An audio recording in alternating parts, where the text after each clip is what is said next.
அடுத்து காயல்பட்டினம் ஜவாஹிராங்கிறவங்க கேட்குறாங்க. என்ன கேட்குறாங்கன்னு கேட்டால், ஒரு ஹதீஸை அரபில் அனுப்பி இந்த ஹதீஸ் சரியான ஹதீஸா அப்படின்னு கேட்குறாங்க. அந்த ஹதீஸ் என்னன்னு கேட்டால், ஆசிம் பின் ஹுமைத் என்கிறவர் சொல்கிறாரு, ஆயிஷா நாயிட்ட நான் கேட்டேன்.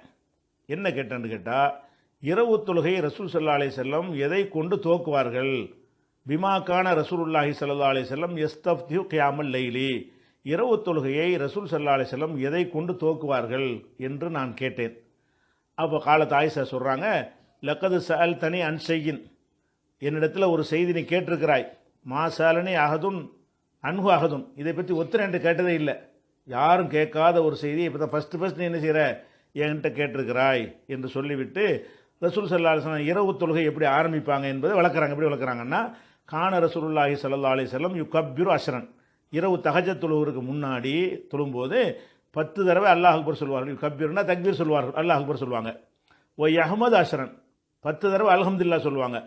ஒய் சப்பிஹு அஷ்ரன், 10 தடவை சுப்ஹானல்லாஹ் சொல்லுவாங்க. ஒய் ஹல்லிலு அஷ்ரன், 10 தடவை லா இலாஹ இல்லல்லாஹ் சொல்லுவாங்க. ஒய் யஸ்தக்ஃபிர் அஷ்ரன், 10 தடவை இஸ்திக்ஃபார், அதாவது அஸ்தக்ஃபிருல்லாஹ் பாவம் மன்னிப்பு அது சொல்லுவாங்க.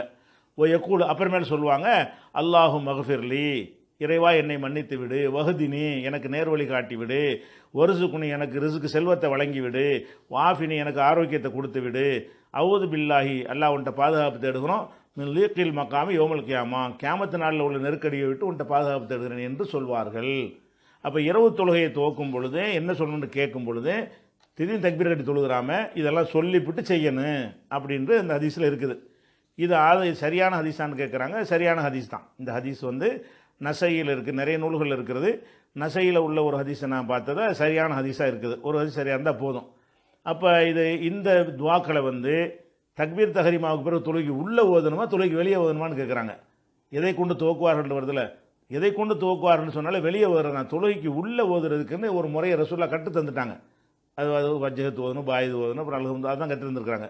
இந்த மாதிரி விஷயங்கள் எல்லாம் அது துவா ஓதுறெல்லாம் வந்திருக்கு இல்லையா, இதுகள் எல்லாம் தொழுகையை ஆரம்பிக்க எதை கொண்டு துவக்குவார்கள்னா துவக்கிறதுக்கு முன்னாடி உள்ள விஷயம்.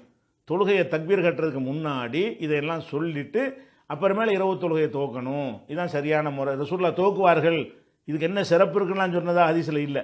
எதை கொண்டு துவக்குவார்கள்னு கேட்கும் பொழுது அப்போ ரசூல் ஸல்லல்லாஹு அலைஹி வஸல்லம் இதெல்லாம் செய்வாங்க என்று ஆயிஷா நாயகி அதை எடுத்து சொல்கிறாங்க. இதுகளை எல்லாம் ஆயிஷா நாயகி கேட்குற மாதிரியே அவங்க ஓதிருக்கிறாங்கன்னு வழங்குது. அவங்க இதெல்லாம் அதை பற்றி சொல்ல முடியும். சுப்ஹானல்லாஹ் சுப்ஹானல்லாஹ் வாய்க்குள்ளே சொல்லிக்கிட்டு அவங்களுக்கு தெரியாது. அது மாதிரி கொஞ்சம் ஒரு சின்ன ஒரு அர்த்தம்